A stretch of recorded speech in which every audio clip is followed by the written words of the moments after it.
May adlaw sa tanan. Ananapod kita sa light them with my word. Ang ato ang gospel nga atong pagatun-an karon mao ang Marcos kapitulo 9 bersikulo 30 hantod sa 37. Mao ni ang 25th Sunday in ordinary time. Si Jesus again nagportel, nagtag-an sa iyang kamatayon o iyang pagkabanhaw. O naghisgod usab kinsa man ang kanang mahinungdanon o kinsa gyud ang greatest, who is the greatest in the kingdom of God. Ang gospel sa last Sunday naghatag nato og tulo ka instruction ug unsaon nato pagsunod ni Kristo. Unsa man kini? If you want to follow me, deny yourself, take up your cross and follow me in his steps, no? Today, we hear from the second of his three instructions. If anyone would be first, he must be last of all and servant of all. Ug iya pag yung gidugangan sa verse 37, whoever receives one such child in my name receives me, and whoever receives me receives not only me, but him who sent me. So, iya pag yung gipakita sa ato og unsaon pagsunod kaniya, no? Remember, the apostles are receiving these instructions in the sense in which they know that Jesus is the Messiah. So, what to taka sa gospel, no? In verse 30 to 32, mo ni siya, they went on from there and passed through Galilee. And he would not have anyone know it, for he was teaching his disciples, saying to them, the Son of Man will be delivered into the hands of men, and they will kill him, and when he is killed, after 3 days, he will rise. But they did not understand the saying, and they were afraid to ask him. Jesus and his disciples are preparing the journey, no, through Galilee. This is a Jewish territory which Jesus has already encountered problems with the parishes, no? And Jesus was going across Galilee. But he did not want the people to know this because he was concerned with the formation of his disciples, no? Naghatag man siya pagtulunan sa iyang mga disipulo. Kay nga naman si Jesus usa man ka formator which the disciples to follow Jesus, the Master, and they even live with him all the time, no? The disciples listen, but they do not understand. Yet they do not ask for explanation because they are afraid, no? But one of also the reason is that they also have seen Jesus rebuke Peter for misunderstanding John chapter 8 verse 33, no? And are reluctant to invite a similar rebuke, no? Hadlok na sila nga mangutana kay basig i-rebuke na po sila. And it seems possible that during the teachings they have got also the glimpse, no? Nakita po nila unsa bagay ang kananang kaugmaon sa kananiang ilahang pagsunod-sunod ni Kristo, no? And then naibawan nila nga paingon man gyud sa passion, death and resurrection. In verse 33, and they came to Capernaum, and when he was in the house, he asked them, what were you discussing on the way? But they were silent, for on the way they had discussed with one another who is the greatest. Kinsa gid ang pinakalabaw sa tanan, no? Capernaum is Jesus' base of operation in Galilee, no? Northern part of Galilee. And this is the home of Jesus. This is also Peter's home, no? In John chapter 1 verse 29. It was surprising Jesus would go to Capernaum. Kung tanaw kita nimo gusto siya privacy because he would be certain hibalo siya although ma-recognize siya dito but at least na sila makakita sila privacy nga makaistorya sila sa disipulo in a private home. What were you arguing dihay? Unsa may inyong lantugian diha? Wala gyud sila mo kuan sama sa primero natong sa verse 30 to 32. Samot na wala gyud sila maningog, no? Kung unsa bagi ilahang gilantugian, no? Jesus' questions brings a hidden subject into the open.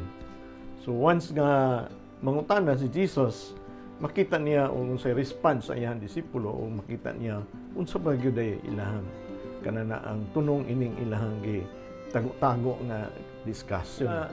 In the third passion prediction, James and John will ask this again, no? To grant them seats in the glory at his right hand and in his left hand. Makita na to sa John chapter 10, verse 35 to 37.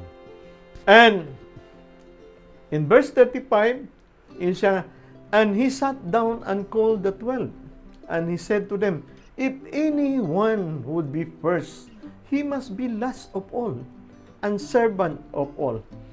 And he took a child and put him in the midst of them, and taking him in his arm, he said to them, whoever receives one such child in my name receives me, and whoever receives me receives not me, but him who sent me. The 12 are in the house with Jesus in Capernaum. No? He is sitting down, a posture like a teacher, and calling to them in this way of getting their attention, of telling them that he has something very important to tell them, something they need to listen and hear. Jesus' formation and teachings, makita na to unsay iyang gipanudlo, no? Mao man iyang gipanudlo sa Beatitudes, were a series of reversals or turnaround, no? Sa gituhuan sa Hudiyo, kanimon ang gitudlo sa Ginoo. When fact makita nimo sa kanunay ng istorya, ang Beatitudes mao man ang I did not come to abolish the law, the Torah, but I came to kananaan to fulfill them. Muna gapanudlo siya, no? Sa Beatitude. The first and last emphasizing servanthood, no? The first will serve the last, no? So that iyon siya nga parihara ang atong sweldo, parihara ang atong kinitaan. Unsa man kinitaan nato ihatag sa Ginoo, parihara ang kinabuhing dayon. Maulahi ka og mauna, parihara kinabuhing dayon. Ngani dako kayo og ganang kita karon mga buhi pinunyagan gitawag sa pagserbisyo, pagsangyaw, dako kayo responsibility nga ato mong kanang isangyaw ang may balita sa kaluwasan sa uban, no? Parihara ang naulahi nga masangyawan nato, parihara atong dawaton kinabuhing dayon. But usay pa way swerte ang gasangyaw dili pa mahilangit. Dili pa mahilangit, so magbantay yun ta, no? Of course, the cross, ang iyang pagtudlo sa cross, no, is the ultimate reward. If you want to follow me, deny yourself, take up your cross and follow me, no? You can imagine that Jesus could save the world by dying as in a particular heinous death on the cross, no? Ang iyang kaluwasan sa tao, no? Ang pangutana dayon sa ato, how to become a servant? Unsaon na nato? Hagit kini, no? Kanunay nga istorya si Jesus nga mo niya ako ang sa Beatitude, sa kananaang the parable of the workers, sa cross mo ni inyong gabuhaton, but Unsaon man nato ni para mahimo kitang servant. Buhato nato ni, but how? How? Mo may importante. Then, gwapo kayo ang presentation ni Jesus, no? Remarkable kayo para sa ako, no? Jesus made the child only as an object lesson. A visual representation of the point that he is trying to address, no? He is trying to emphasize. And Jesus, even Jesus, no, treat children with too much respect to believe that the child is nothing more than an object to him. So in verse 37, makita nimo kung basahon na to, whoever receives one such child in my name receives me. And whoever receives me receives not me but him who sent me. No? Mo dinhi how unsaon, no? We have to receive a child in Jesus' name. We'll make that clear for all of us, as he also remarks in the next chapter, no? Sa verse 14 to 15, yun siya, allow the little children to come to me. Don't forbid them, for the kingdom of God belongs to such as this.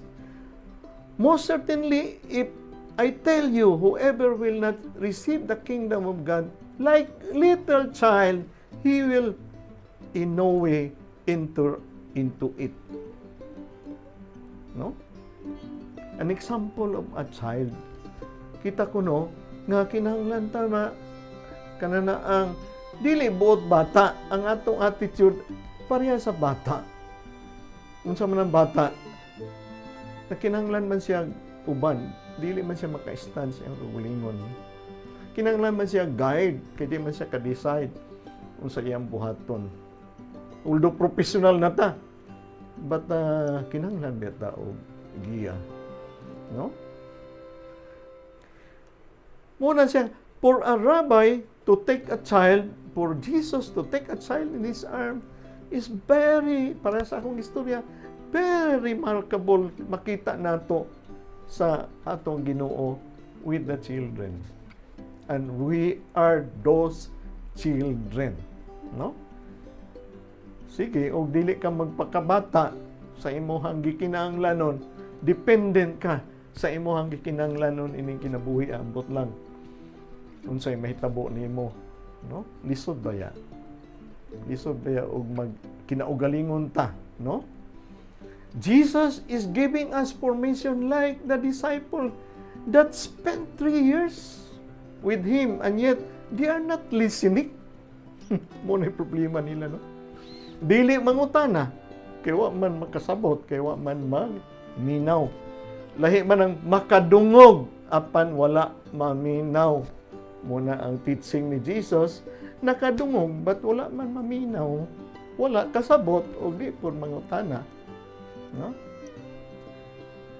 Makadungog, but selected.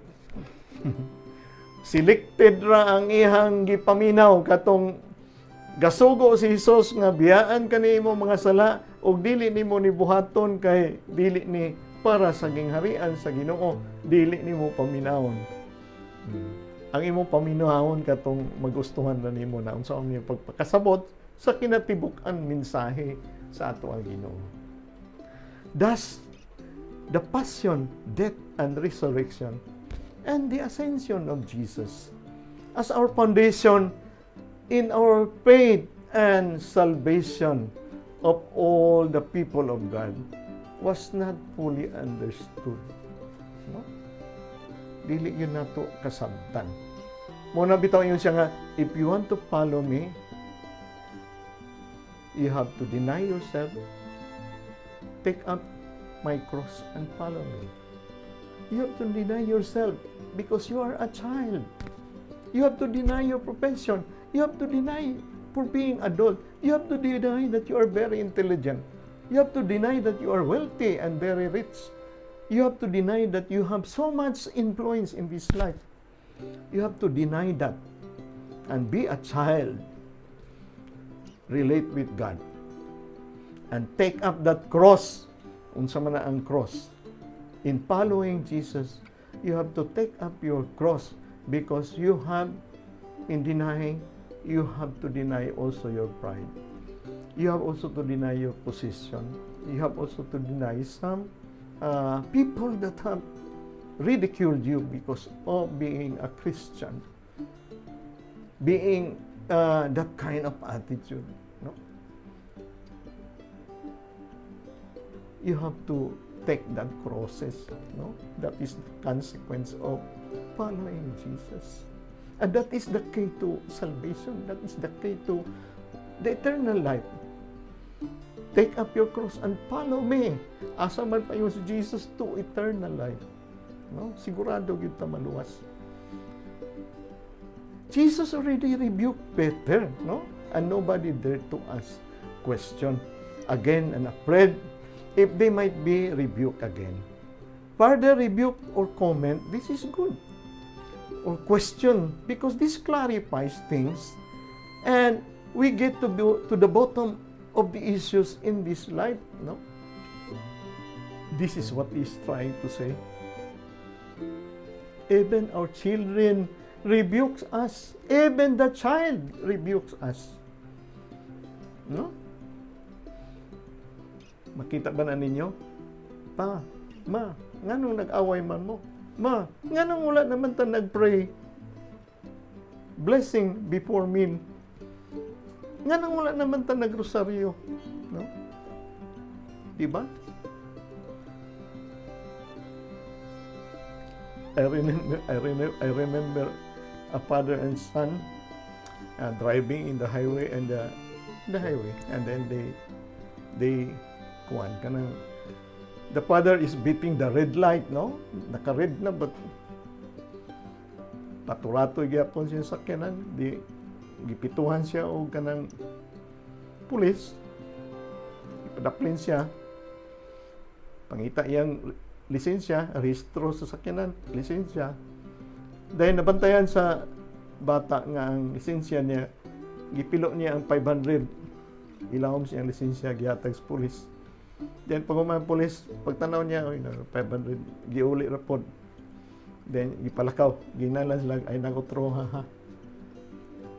Di ang bata nakakita, pa, unsa man to 500 imong gihatag sa pulis. So, wala man nagitadak pa nga nakalapas mga sa kanana ang traffic, no? Bisag pula na nagpaturato yung mga po dagan. Ayaw saba dong kay kausara na, no? But your child is rebuking you. Why are you doing that, Father? Di ba? You're teaching us or teaching me honesty, no? And this is the example of not unless you see a child in my name. You act as a child in my name. No? In my name, in my teaching, in my formation, in your love for me. Righteousness and holiness. Our very own children. They speak to us. They remind us. And they teach us. Be sensitive on that. Ayaw kasuko. Basi mo kasapan na nun. Uy, bata ka pa. Ayaw paglabot-labot na. Paghilom dia. No? Our children in innocence has their observation in us. After all, we know Jesus speaking to us through them. Jesus is speaking through our children. Muna bitaw og kuan mo kananaan devote mo sa santo ninyo. Muna siya, no? Speaking to the child Jesus. Mo ganay pinakagwapo gyud kay nga devotion sa infant Jesus o sa children o sa child, no? Receive the kingdom of God like a child. In John chapter 9, verse 37, no? Karon nga gospel. He calls the disciples and also us to welcome children as they welcome Jesus or God. Likewise, we also should consider that Jesus is calling us to welcome also the homeless, the disabled, the mentally ill, especially karong pandemic, the sick, no? The victim of the COVID-19, and those that are poor, nothing to eat, no? By this, the church is reminded to the conscious, the preferential option for the little ones or the poor, because the world now is consciously and even unconsciously favoring the rich, the influential, and the powerful. Thus, we need to repent on this, because this is also happening in our life without even knowing it. That is why at the end of the day, we need to listen to God. What I have done today, Lord. Ang Ginoo nagtudlo ka nato, na? Ang paghukom sa Ginoo will be based on this qualification. Kaning qualification sa the verse 37. Whoever receives one such a child in my name receives me, and whoever receives me receives not me, but him who sent me. Thank you very much, brothers and sisters. Mayong adlaw sa tanan. Sa ngalan sa Amahan, sa Anak, sa Espiritu Santo. Amen. Light them with my word. Sa sunod semana, kita-kita na po kita, no? Mapaminaw na po nimo ang lain na po nga kanang gospel reading nato ang pag-estudyohan. Ayaw kalimot og subscribe, no? Ay kalimot og like and subscribe para mo masustain, no?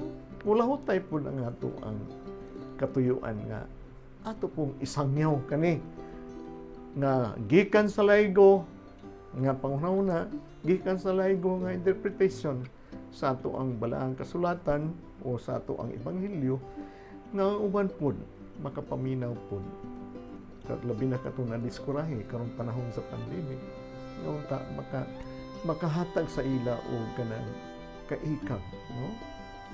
Makahatag nila og encouragement, no?